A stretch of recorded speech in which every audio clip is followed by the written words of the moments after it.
Welcome into the DNVR Avalanche Podcast, presented by Davidson's Beer, Wine, and Spirits, my go-to shop for anything and everything Breckenridge Brewery. I'm your host, Rudo, joined as always by AJ Haefele himself, the man inside the Pepsi Center today for day 3 of Avs training camp, giving the big wave to everybody. And we'll get to the main topic of the show in a little bit, so we'll get to the Olympic stuff. Just hold tight for a minute here for us. We'll get there. First, we have training camp to talk about. As you know, it felt a little bit more like Avalanche practice in a way, because Nathan MacKinnon kicked it up a notch, didn't he? It was a little prickly on the ice today.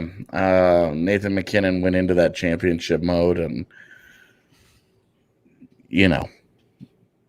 got in people's faces. He literally raised the volume of every conversation that he had.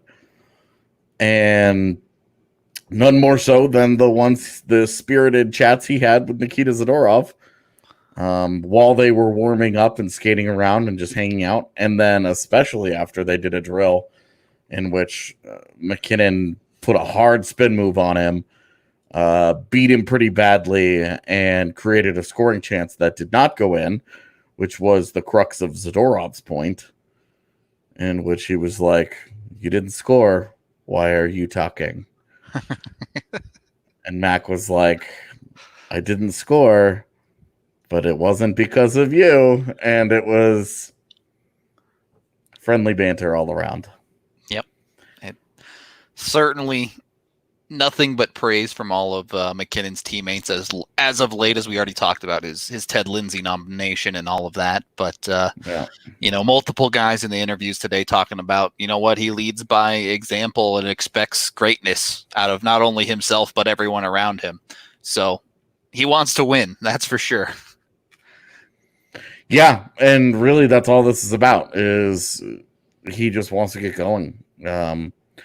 They have to find the intensity. They have to find that playoff mentality. They have to ramp up their competitiveness very quickly.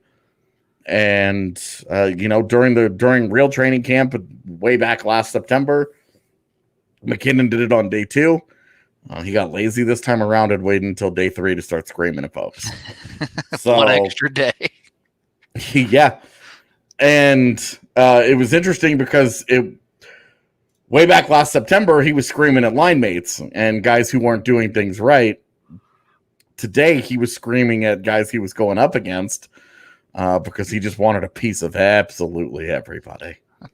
It's been too long for him, maybe. Yeah, even when he wasn't in a drill, and he and Cale Makar were talking, okay, I'm going to do this, I'm going to do that. It was like he was just a battering ram in the conversation. He was just all over the place. He was so loud about it that it was, and like some of that is because obviously we're sitting in an empty arena and sound carries, but it was also because he was just straight up yelling at folks. Okay, so it was extremely entertaining to watch. Like it was a good time. I felt kind of annoyed because every time I was like, oh, here comes MacKinnon's line, and I would get a video out. He would be cool. And then I would stop recording, and then he would just continue on. Yeah. He would skate by the bench and like challenge all of them, and talk all kinds of junk to them.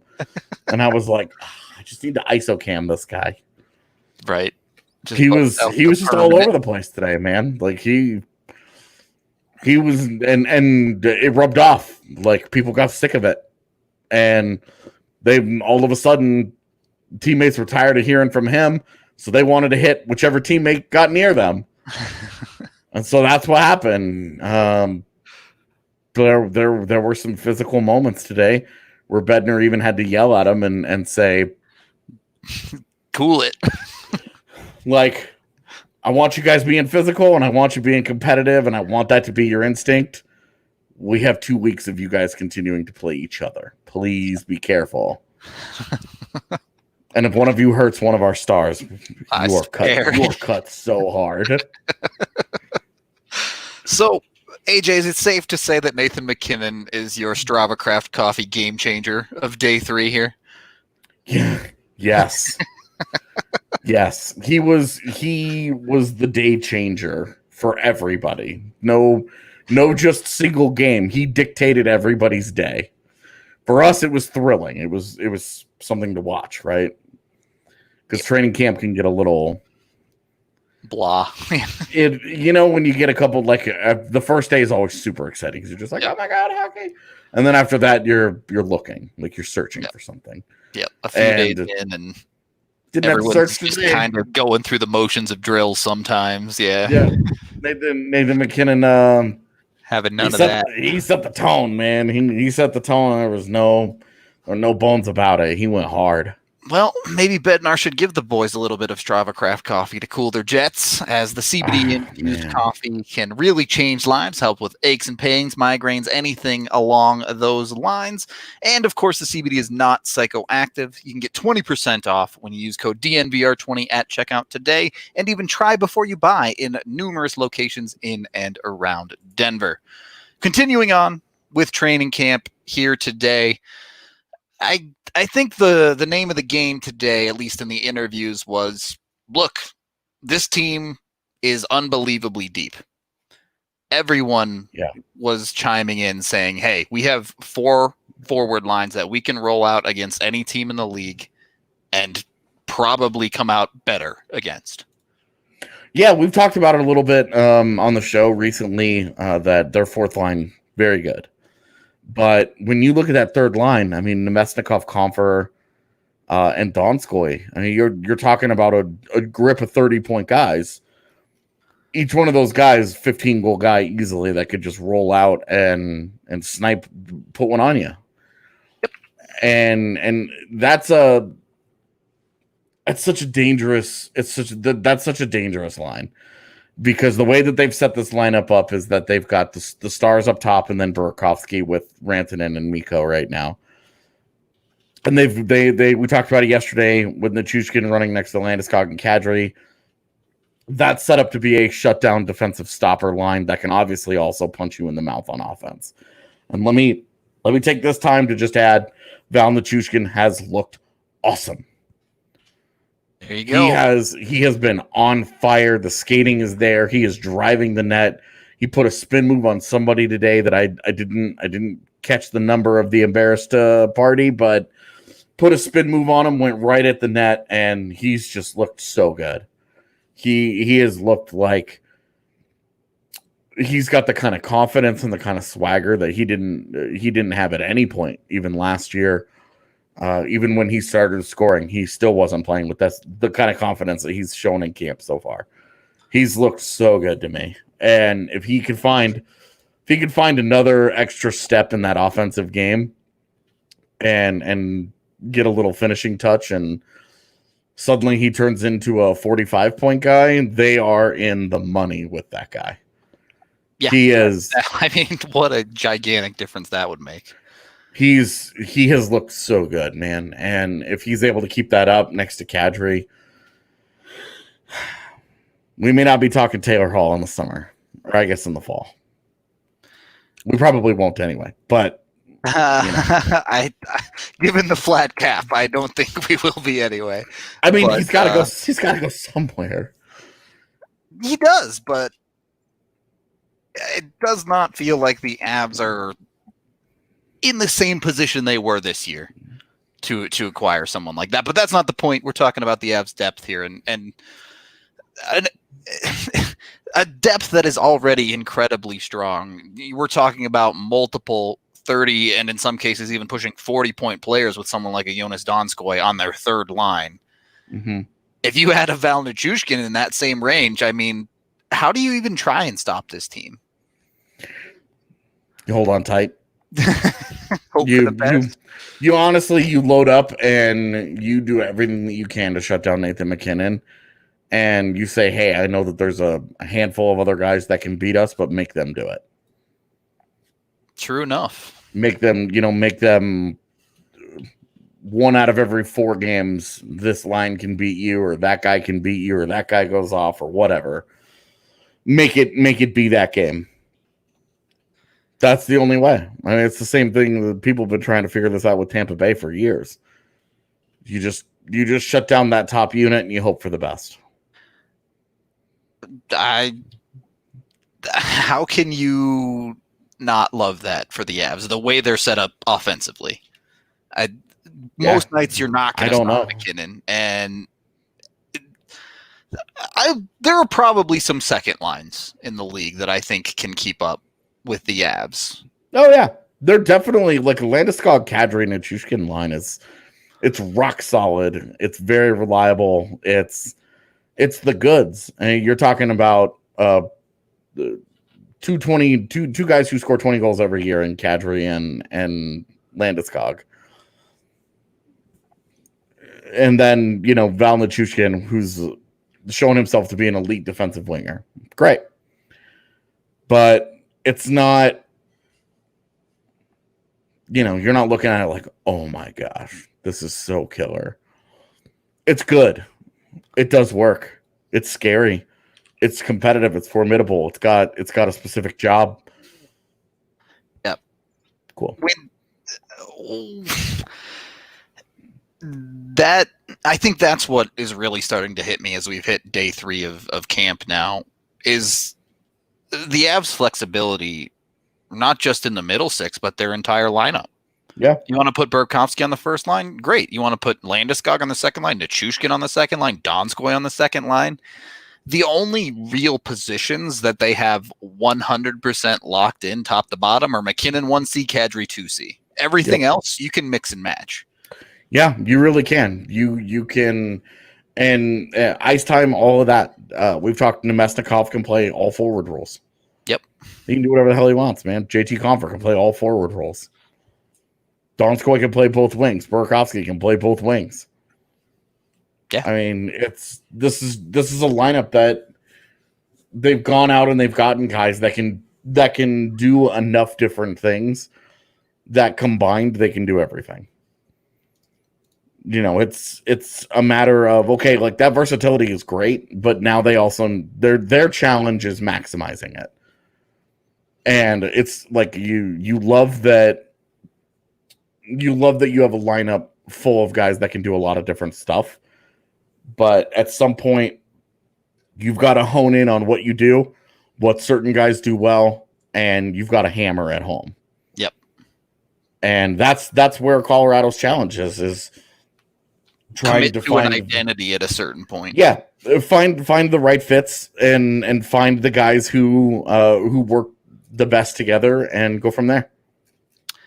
Well, they're off to a good start, as manscaping your roster is step 1 to manscaping other teams out on the ice. So if you're trying to manscape your roster below the belt, then we have got a fantastic deal for you. You can head on over to manscaped.com and get 20% off plus free shipping when you use code DNVR20 at checkout. They have you covered all over the place. Of course, their Lawnmower 3.0 trimmer, but everything under the sun for taking care of whatever you need, whether it be trimming your chest hair, trimming your beard hair, just trying to freshen up your breath with some breath mints, taking care of all that hair on the ground. Don't do that. Go get their shave mat, please, because it makes life way easier. Trust me.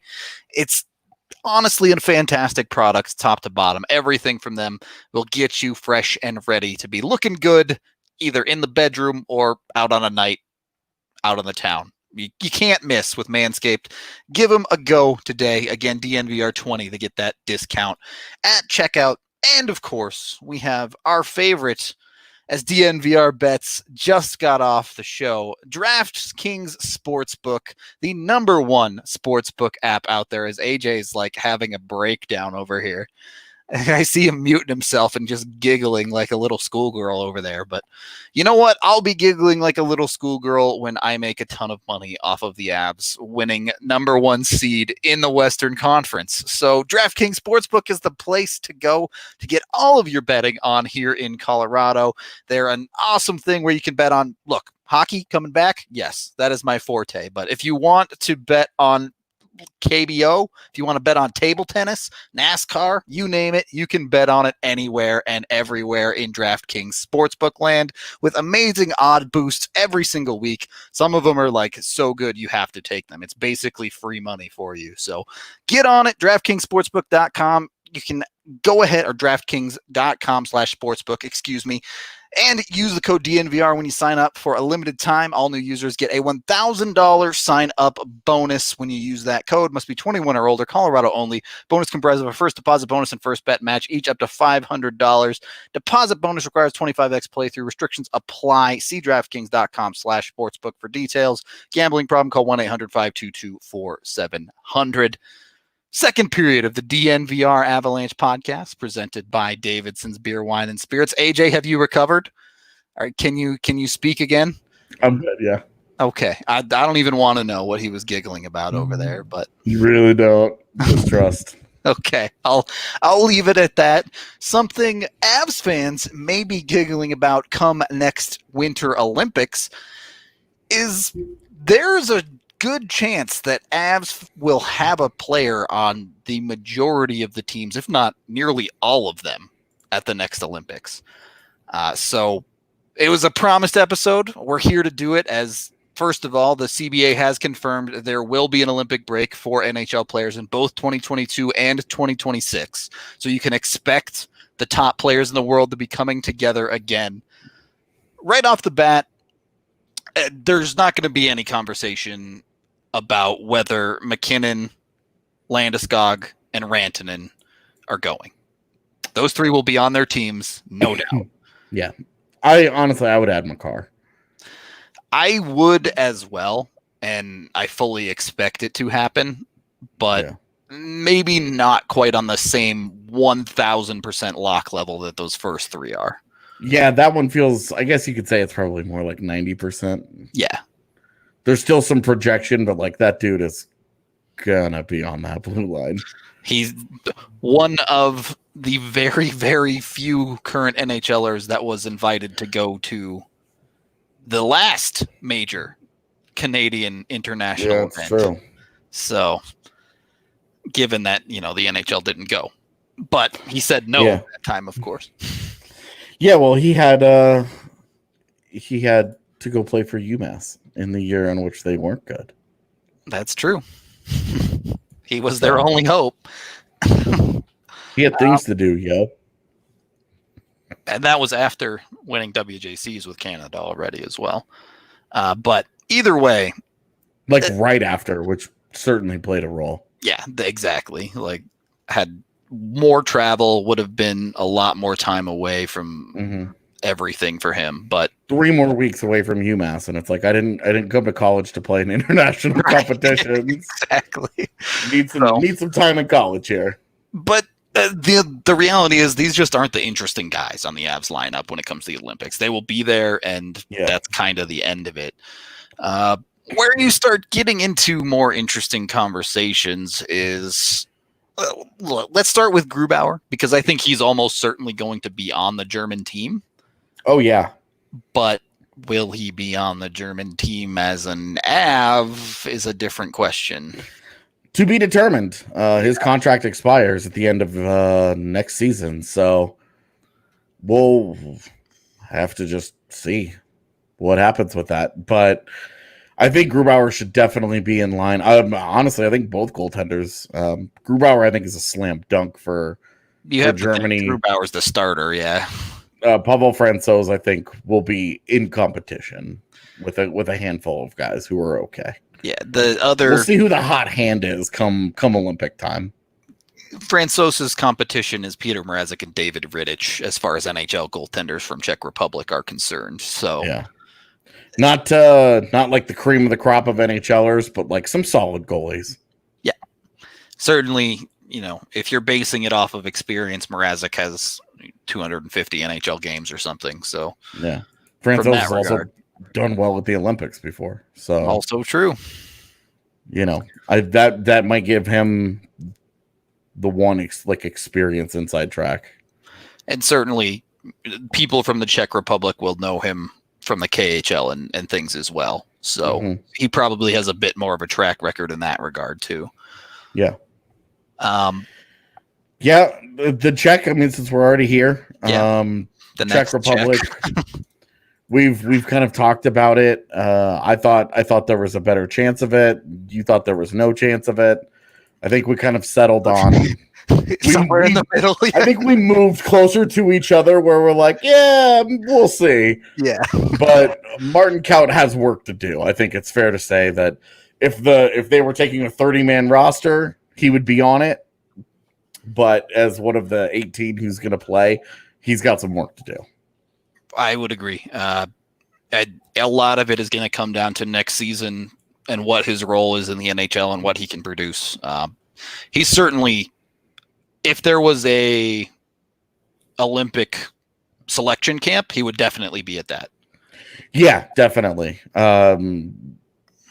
This one might just be a case of he misses this cycle, and then a couple of guys age out. A guy like Krejci ages out in the 2026 one, and that's the one he ends up going to. I mean, yeah, there's a very real possibility here that the final spot on the Czech roster might come down to him and his best buddy in Martin Necas. So, yeah, I think with Necas, it's he's got an inside line just because he's a center. Yeah, and if you're going down the Czech guys right now, it's like Krejci. Yeah, and a bunch of wings. and like I don't even does Tomáš Hertl actually play center? I always considered him a wing, but I haven't followed his development on the Sharks enough to really know. Like, so now we're all ready to Radek Faksa, where you're like, So I think it's all Hayduk's fault. Hayduk spawned a bunch of wing players. That's right. Had nothing to do with Jaromir Jagr. It was all on Hayduk's fault. That guy's a bum. Okay, it was Hayduk's fault. Yeah. And Patrick Elias. It was all them. Yeah. No, I think I think those the wings are stacked, and that's where Necas will have the inside line is that they have a lot of wings that are solid, and Cal just hasn't made that mark yet. This is in 2022, so obviously you've got to do some fast forwarding here. If Cal makes the Avs opening night roster next year and has a 40-point season, then he go into the Olympics. But he should certainly be in that conversation. Yeah, it's like there's what does a guy like Kubalik do? Who's nominated for the Calder today after a 30-goal rookie year. If he's a 12-goal guy next year and Martin Kaut's a 15-goal guy, then what the hell do you do there? You're sort of tough decisions for sure. Right. Like those are the guys he's going to have to push on that roster. Yep. You're looking at guys like Nosek, David Kampf. Right. Borderline NHL type guys. Yeah. Yeah. Like quality depth guys from around the league, but just not those high end guys, like guys like Pasternak and Hertl, and like those guys are easy. To be honest, 30% might even feel a little low. I saw it and I thought it was probably low. I would have at least gone true coin flip at 50-50. Yeah. If Jagr decides he wants to play, he played. That's right. So they have to make one less spot for that, I suppose. But so the Czech conversation is, I think there's a lot of optimism around that one. One of the most interesting ones to me, though, is not Cale Makar for Canadian defense, but is there a world where Sam Girard can push for that lineup? I think no. He thinks no. Yeah. Okay. It would have to be a situation where the team selecting it, like Girard and Makar have become Colorado's top pairing. Next year, they're number one pairing. Yep. Roll them out together, and they dominate games. And it would have to be like when Muzzin and Doughty went together. Yeah. As where a unit, basically. Muzzin was like justifiably like on the list of guys that you could take there, but because he was tied to Doughty and they were so dominant together in LA, Sure. yeah, you were like, why even mess with this? Just bring him. That's where I think if he's tied to Makar, his line to getting onto the team. yeah, I think that's probably it, because I mean, Team Canada is just going to be as it always is, man. Team Canada should be broken up by province. Straight up. And they'd still probably win. But it's if Gerard played for basically any other country, I think he'd be close to a lock, except for maybe the US. Yeah, I mean, it kind of depends on how they want to build themselves, sure. Yeah, because I mean, if you want to go like the old guard still might make that. Like, what are you're gonna have Alex Pietrangelo, Brent Burns, Chris Letang, Ryan Ellis, Shea Weber, have Brent Burns, Drew Doughty, like, and Letang too. This is what I'm saying though, is that the old guard, if they're still giving them that respect. When does the torch get passed? I guess. Yeah, kind of. Yeah. Because the next wave, there's like a big gap here, where the next wave of guys, where you're talking Cale Makar, Shea Theodore, Dougie Hamilton, Thomas Chabot. Yeah. Then maybe a guy like Sam Girard, Darnell Nurse, Josh Morrissey, Colton Parayko will certainly be there. What do you do with Morgan Riley? Does Jacob Chikrin take a step forward? Aaron Ekblad, I don't know if I mentioned him. What do you do with Aaron Ekblad, especially as a right shot? They could have a right side. They could decide to have a right side of Pietrangelo, Makar, and Dougie Hamilton. Just go forward, baby. Well, and then Shea Weber's left, and Drew Doughty are left on the outside looking in. Yep. And then the left side, Chris Letang, Aaron Ekblad, all right shots, all guys that could be easily, justifiably, those three guys that I just mentioned. You take those three, and you're like, oh my gosh, we're fantastic on the right side defensively, and then. The left side, you take Shea Theodore, you take Thomas Chabot, and maybe that's where you talk yourself into, a Josh Morrissey or a Sam Girard. But really, you're gonna take those guys over Colton Parayko just because right shots, left shots. They have so many right-handed guys in Canada, or just for that roster, they could make an entire 6-man group of just righties. I also don't trust Team Canada's brass to make coherent decisions at all. So they do make some really, really bizarre choices with their international stuff. So I totally get where you're coming from there.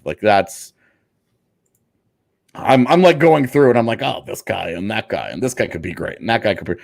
Who knows? They do some really off the wall stuff there sometimes. And then they'll say, Cody CC's a good old Canada boy. So yeah, right. You're just like, yep. Sure is, Chief. So we'll take our second period break here. Plenty more Olympic content coming up for you after the break, but of course, MSU Denver Online is a great way to get your college education, whether you're a returning student just trying to finish up your degree or a brand new freshman. Either way, they have a program for you with over 40 different programs, be it online or in the classroom once that becomes a thing again. They have something that suits you with over 750 different classes for you to take.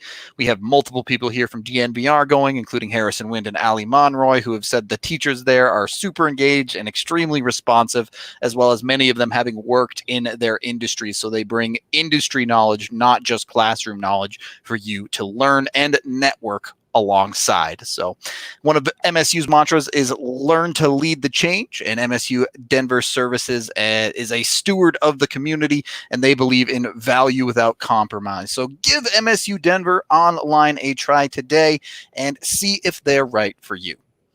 third period of the DNVR Avalanche Podcast, presented by Davidson's with Rudo and AJ. All right, so let's go to the big country that isn't actually going to the Olympics, but all of their athletes are going to go anyway, in the Olympic athletes of Russia. The OAR. OAR, exactly. The Avs have 3 Russians on the team right now. First of all, Vlad Namestnikov probably will not be with the Avs in 2022.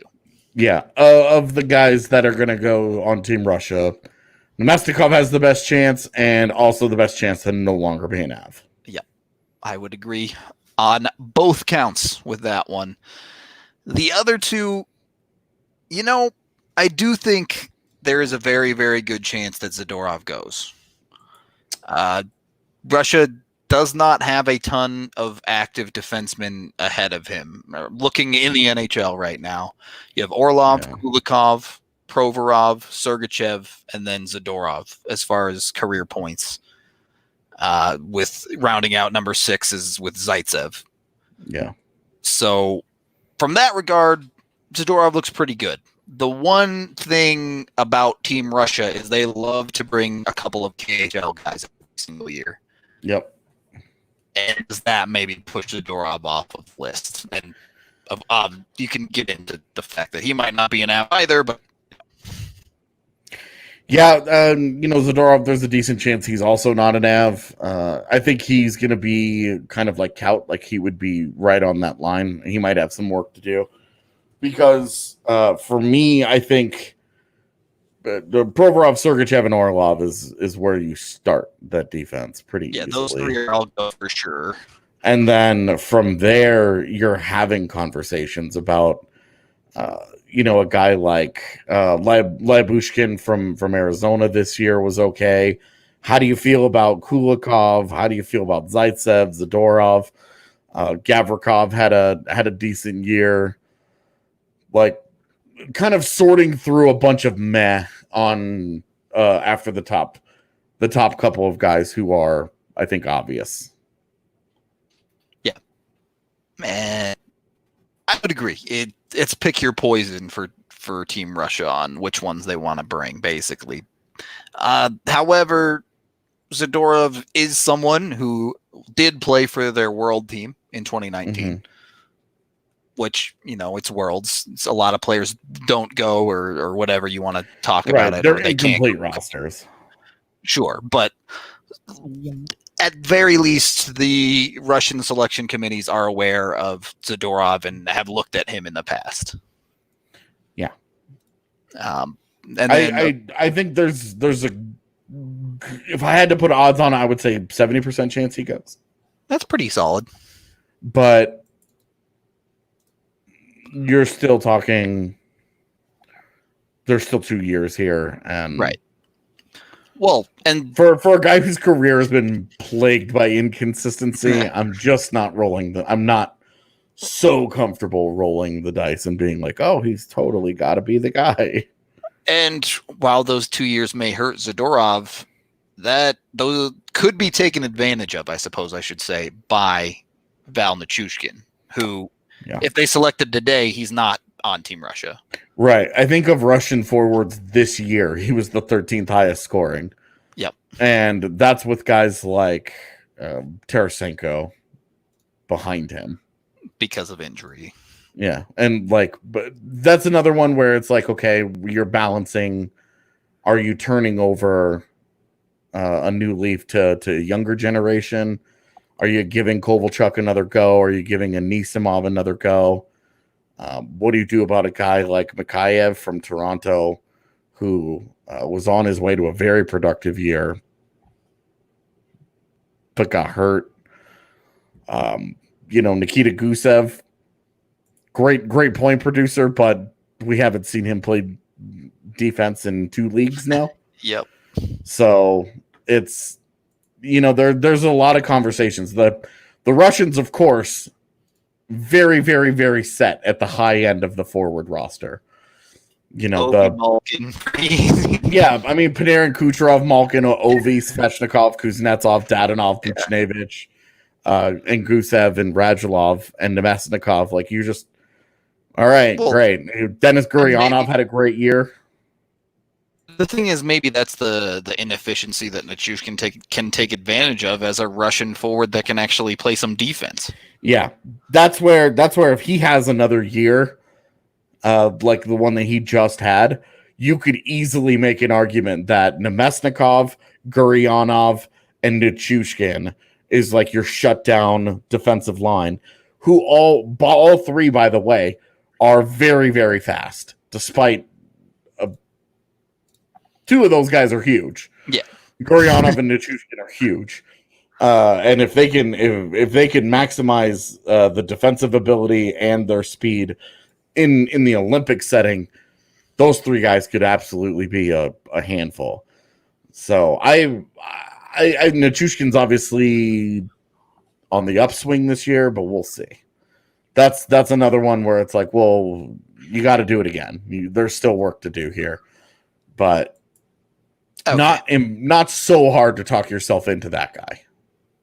So let's talk about two more forwards you might be able to talk yourself into. Look, same caveats are going to apply. This is 2 years away. Guys can absolutely play themselves in and out of spots. Yeah. But for Sweden, Andrei Burakov Ski, and for Finland, Yonas Donskoy. So for Berkey, I think there's a good chance of it. 8th highest scoring Swedish forward this season. Yeah, and you know, that's like he outscored Landeskog by a point. Right. You know, so there will be some guys where maybe he doesn't score more than them in the coming years, and the guys that are ahead of him will probably stay ahead of him. But I think Berkey's his familiarity playing bottom six with Washington could really come into play here. Yeah. Where having that under his belt, some of that experience in playing that type of game. Right. Because, you know, like if you're trying to specifically build like a depth line that can also do work for you, you know, you could do like an Eriksson Ek and a Jesper Foster or Jesper Bratt even, and Burakovsky on the other side. Or you could do a guy like Arvidsson. Well, it's another one of those teams where, you know, the top end is going to be relatively set with Zibanejad, Pettersson, Nylander, aging, but still definitely going to go, I would assume, in Nicholas Backstrom, Forsberg. It's after that, you kind of throw Landeskog, maybe not quite at the same offensive level as them, but close. Yeah. Well, Landeskog and Karlsson, William Karlsson, all kind of like in that same conversation. Yeah. And then you have 4 or 5 more forward spots to fill with guys like Burakovsky, someone like a Nyquist or a Raquel. Yeah. It looks like there's a good chance Burakovsky can sneak on, because after that you have Silverberg. Okay, that's reasonable. And then things fall off pretty heavily with guys like Yarncroke you start talking about after that, or some much, much older players in Soderberg and Hornqvist. Yeah, and then, you know, you also have to consider, because this is 2 years from now, there are two Swedish kids going in the top 10. Kids, yeah. You know, what happens with Lucas Raymond? You know, he'll be in the NHL by then. Alexander Holtz will be in the NHL by then. Those guys are gonna, you know, and the shinies are always fun. You always want to get those young guys at least some experiences, like even if they're a 13th forward, the experience of going to the Olympics and getting the next generation kind of prepped for that. Yeah, very true. So those guys are going to push. I think Burakovsky's right in that big middle class of really good. I would put him on the same level as the Nyquist, Raquel, Silverberg types, Arvidsson, those types of guys, where probably more middle six, bottom six option. But if he continues to do his thing, I mean, that's just such a dangerous weapon for Team Sweden to have. just a casual 20, 25 goal guy that could be on your fourth line. So feel good about that one, but not great, which brings us to Yonas Donskoy, who I think has a better chance than Burakov Ski, looking at the forward competition he's up against right now. Yes, again, a team that has a lot of the high end in Aho, Laine, Teravainen, Barkov, Rantanen, maybe even throw Kapanen in there. But after that, you could make an argument for Granlund, depending on if he has a bounce back or not. Yeah, Granlund will be a guy. He needs those 2 years. Yeah, to show it. Capo Kakao, you're expecting something. Expect would go. Yeah. Jesperi Kotkaniemi is another guy where you're talking a big step forward here would really help him. Yeah, but even then, there's still a handful of forward spots left after those guys, and Donskoy's basically right there. And then again, how do you handle the older generation? Do you want to bring a Filppula? Do you want to bring a Koivu? Yep, that's the question. Do you even want to bring a Leo Komarov? Those are probably, you could probably replace those guys pretty thoroughly at this point. What Mikko Koivu brings to a lineup, you can get out of Eric Howler or Arturi Lehkonen. Yep. So I think you could probably move on from those guys. The high end of it is going to be good. You wonder about, again, their kids. Kokaniemi and Kakao are certainly two of the younger players where I'm saying keep an eye on those guys. The supposed first overall or top of 21 is the Raddies. So I said for Sweden, but obviously they're Finnish. My bad. Well, and Brad Lambert. Yep. There's some really good Finnish players between now and then that are still 2022 for sure. Yeah. Yeah. So there's going to be a couple of guys. So yeah, and at this point that's unpredictable. And Donskoy will be 29. Yeah. He'll not aging out, certainly. Right, but needs to. I don't know. I would have him squarely on the bubble, thinking that what he brings, they could probably get out of a younger player if they wanted to. I don't have him in their top six. I would struggle to put him, given what I think is going to happen with some of the young guys like Kakao and Kokaniemi. You could see some big steps forward from those guys, and then all of a sudden he's fighting for a fourth line job. But again, he is a guy who played in the bottom six for San Jose for a while. So, yeah, he's in Colorado's bottom six now. Right. It's a role he knows how to fill. Yeah. So yeah. I mean, I think I would put him at 60%. Yeah, I think I might put him a little higher than that, but certainly not a lock. The only thing, and a total guy that could come out of nowhere to take another job is a guy like Puljujärvi. That's true. I don't think that will happen, but it could. There are some seriously good young Finnish players out there that could take a step forward, and then all of this just sets up for 2026 when we get to talk about Sampo Ranta going. There you go. Why not be confident? Sampo Ranta for 2022. Well, and then I guess this is the other guy is what do you do about Justus Annunen for that team? You have to consider it, right? I mean, the Finnish goaltending has taken steps back. Yeah, it would be very, very hard to take Pekka Rinne in 2022. I would. Well, think. I mean, you look at some of the top Finnish goalies in the NHL right now. I mean, you're looking. Tuukka Rask is 32. Yep. Mikko Koskinen is 31. Pekka Rinne is 37. Antti Ranta is 30 years old, and Antti Ranta can't stay healthy. And and then after that, UC Saros and Jonas Korpisalo, totally unproven, basically. Yeah. I know Capo Kakinen for Minnesota was a bit of a revelation.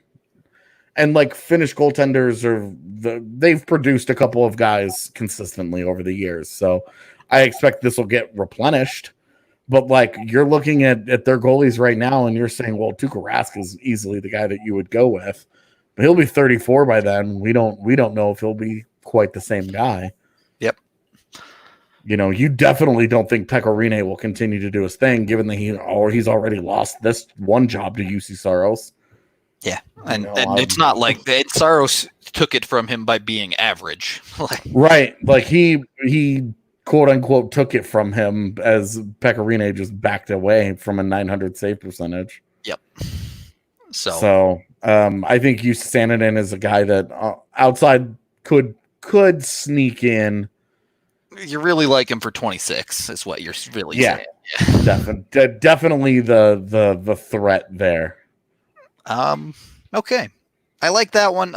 You know, there's a couple of other odds and ends pieces around the Avs lineup that maybe have an outside shot at making it somewhere. You could talk about JT Comfort, probably not going to be making the US lineup, but he's maybe not too far off the list. If they build like they have in previous years and they're looking specifically for role players. Yep. You might be able to have that conversation, but if you started going down the American list of forwards, it's just too strong, man. I think people would find themselves surprised at how good it actually is. It doesn't give you the same kind of feels when you're going down Team Canada's list and you're just like, Jesus. Are you just reading off a Hall of Fame list? I mean, the 12th highest scoring American forward this year was Dylan Larkin, so with 53 points for the record. Right. Like, and there's maybe a guy ahead of him or two, like Blake Wheeler maybe at 35 doesn't go. You know, Brock Nelson maybe doesn't have the same quality of season. But then you've got guys behind him like Brock Besser and Alex DeBrincat. There's a lot of dudes between Dylan Larkin and JT Compher. Like Clayton Keller, Brady Tkachuk, Jake Gensel, Kevin Hayes, Jason Zucker, James Van Riemsdyk. Even an older guy, you know, Phil Kessel, or younger guy like Vincent Trocheck. Like there are a lot of guys. Yep. That JT Compher is probably not a realistic option. He's probably like their 40th option at forward. Yeah, I think for that team. That's kind of just the reality there. Defense, you know, there isn't really too much to talk about there because outside of EJ, they're all Canadian. EJ probably not going to make the cut either. Yeah, I mean EJ didn't make the last cut, and it's not. And his game has not gotten the right way to make a push. Yeah, it would be like. Let's see. It would be. Yeah, I can't even. Yeah, it's like Zadorov and Makar, and then maybe if something goes the longest of shots for Gerard. Yeah, right, for Gerard. And if we're having that conversation with Gerard, then we're not even talking about Ryan Graves. Yeah, I don't think you can. There's no way. 2 years though, you never know if Bowen Byram does something crazy and at least like makes that a conversation. If they go, Byram wins the Calder while Makar wins the Norris, and then Byram wins the Norris the next year, maybe you're having that conversation. Right.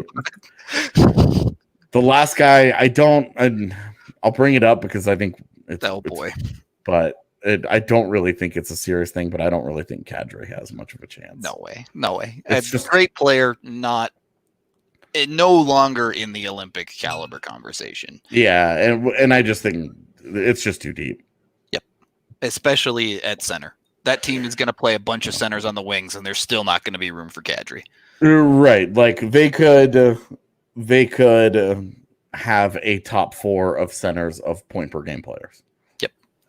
They can put a line of Crosby, McKinnon, and McDavid together. I was actually talking about this earlier today, and I said that they needed to do it at least once. Just because they could. Just to flex on the rest of the world and be like, we can do that. All right. So I guess that's pretty much it for the episode as promised, as the Olympic episode. We'll do it probably again in about a year's time and see how foolish we were to thinking any of these people would still be on the Avs.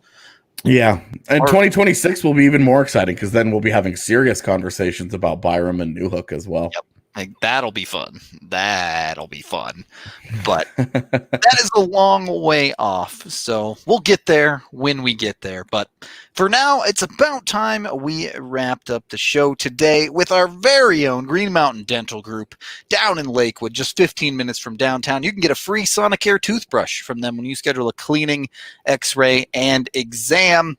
Hopefully not too many of these guys we mentioned need even more dental work than they've already had in their lives. But Green Mountain Dental Group is the place to go to get it. Who knows? Maybe soon enough they'll be sponsoring an Olympic athlete with as many Avs as it looks like could be heading that way. So check them out. Give them a like on Twitter. Tweet at us. All love around here with all of us and our sponsors. We all just trying to get back to, as close to normal as things can be these days, which who knows what's coming next, but we're out of here for the day. Thank you, everyone, for listening on this later episode. We will be back tomorrow and Friday. Maybe some weird timing, obviously, with the Avs schedules and things like that, but we will have guests both days, so be sure to tune in for that. And, yeah, I guess we'll talk to you then.